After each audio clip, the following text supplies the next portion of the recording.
We are in the year 2016. Let's move back to 2000, 1970, 1960 and 1943. It's World War II.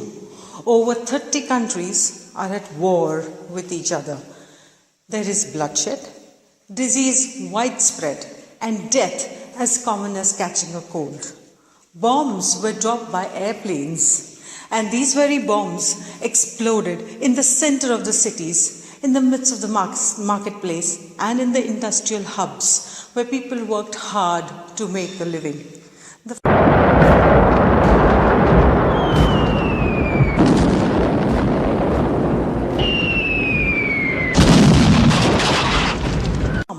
The fitter, the utility worker, the common man were all killed like cattle, and blood splashed from the death of over 80 million fatalities. It was worse than a horror film. All these events put together made World War II the deadliest conflict in human history. I now move on towards Eastern Europe, above Africa, a country called Germany.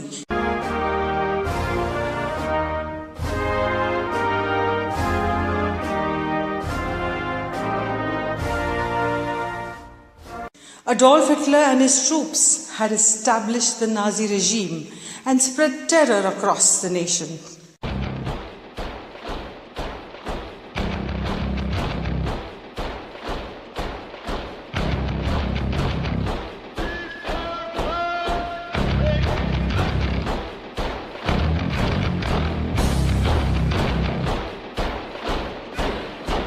Adolf Hitler had deemed the Jews as an undesirable race and hence planned their execution. He banned them from most public places. He confined them to ghettos. He starved them to death and even burned them alive.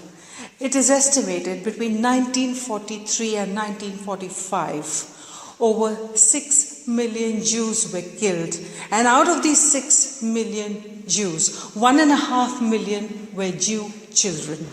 This is known as the Holocaust.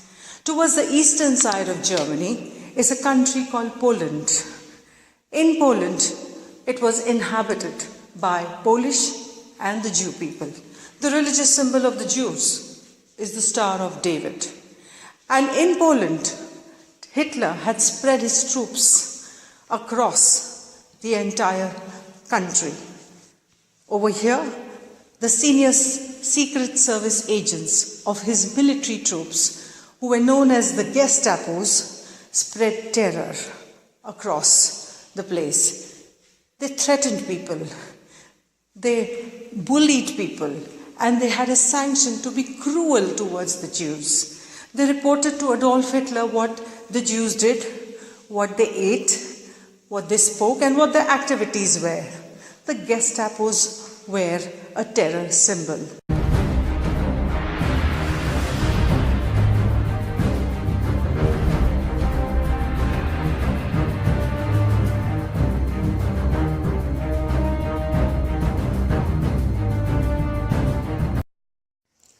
The capital of Poland is Warsaw, and in the city of Warsaw, Adolf Hitler had passed a threat order or a death order that if anyone is found helping the Jews, they would be eliminated and their families would also be eliminated. This order was pasted in the city of Warsaw, on the shops of Warsaw, and on the construction sites of Warsaw, and in the center of the marketplace. The writing was clear on the wall: do not help the Jews or face death.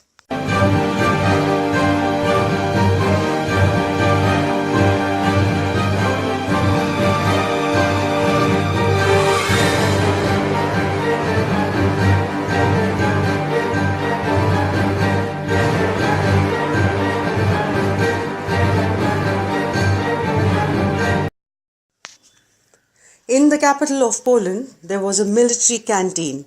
In charge of the military canteen supplies was a nurse by the name Irena Sendler. Irena had access to food Irena had access to medicines and she had access to blankets. In the main city of Warsaw, towards a corner, was erected a tall wall. Jew labor that was cheaply and easily available was exploited to construct this structure. The shape of the wall was circular, and on it was a barbed wire. Within were only 4 square kilometers, and in this cramped area were dumped and junked 4 lakh Jews.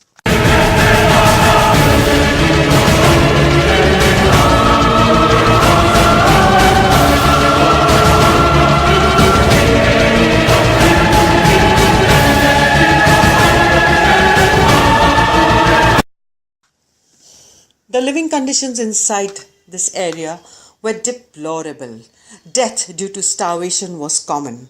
Unhygienic environment further helped the spread of disease like cholera and typhoid. The Jews were deprived of basic civic, social and economic rights. This was known as the Warsaw Ghetto. Irena Sendler had managed to get a pass issued on her name that read Sanitary Inspector. She was the only one who would enter and exit from this area, and she told the Nazi soldiers that I'm going inside to inspect the washroom areas and the cooking areas in order to control the spread of disease. The Nazis feared contracting this disease and hence would allow her to freely walk in and out of the ghetto.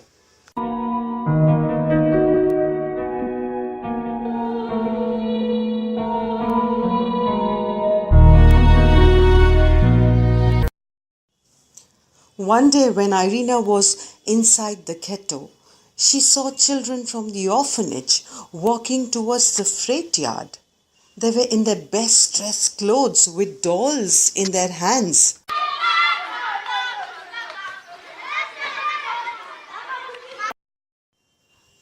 In a minute, Irena realized that they were walking towards their death. She was horrified. Due to this traumatic sight, Irena was hospitalized. When she recovered, Irena went and spoke to their parents. If you want your child to survive, you must hand over your children to me. But the question is, why will a parent hand over their child to a sanitary inspector whom they have just met a few days ago? Well, there was no other choice. With a lot of debate and discussion, it was decided that the parents would hand over their children to Irena. Irena made a list of the Jew names of these children and correspondingly put the German names which she gave them, and then added the names of the families that agreed to house them once they were moved outside the ghetto. This entire list was folded and put in a jar. She took this jar towards an apple tree in the ghetto and buried the jar there.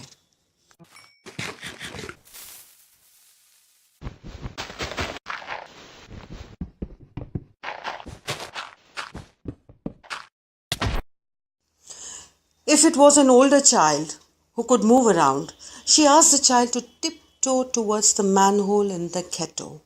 Once the Nazi soldier had finished patrolling in the wee hours of the night.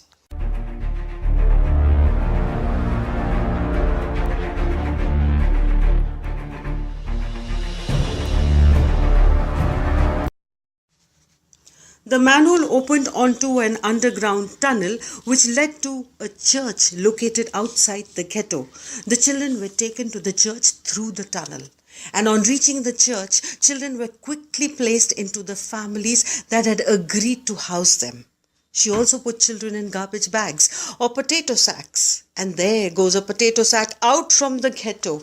And the Nazis did not suspect any foul play.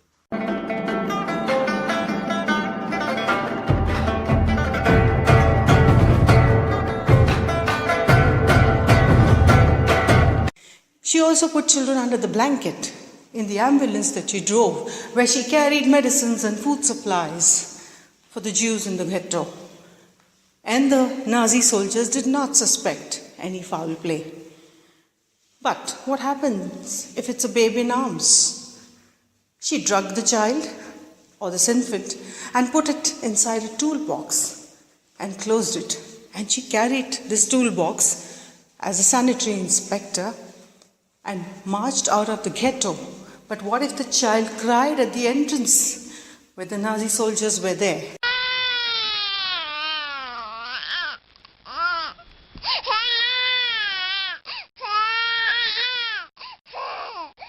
She had a dog whom she trained to cry louder than the cries of the infant inside the toolbox, and the cries of the infant were subdued. The Nazis did not suspect any foul play.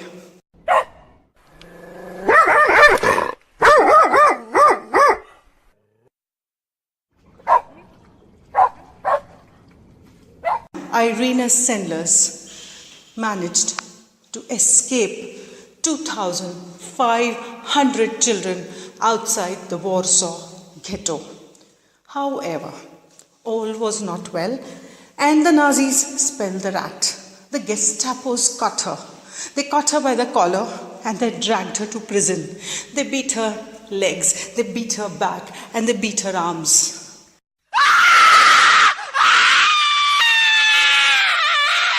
She would not reveal the names of the children or where they were, and hence the Nazis ordered her execution.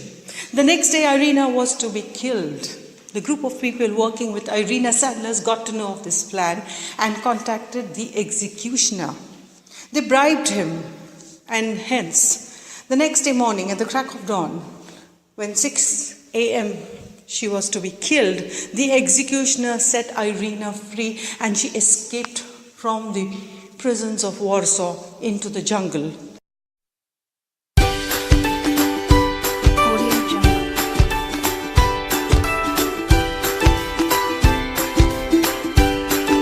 In 1945, when the war was over, Irena came back. Irena came back to the Warsaw Ghetto. She came back to the apple tree. She came back to the jar which was hid under the apple tree. And she wanted to see if she could unite the parents and the children who she had separated during the war.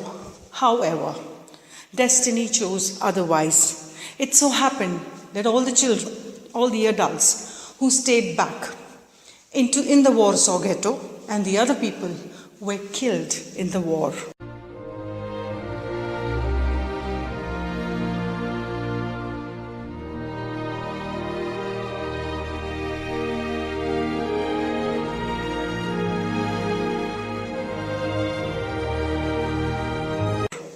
This story was not known to the world until a group of students, teenage girls, working on a history project in Kansas, USA, revealed this information worldwide. Irena found significance in her life by saving the lives of 2,500 Jew children. I urge upon all of us to find out the purpose of your life and make it significant to make this world a better place.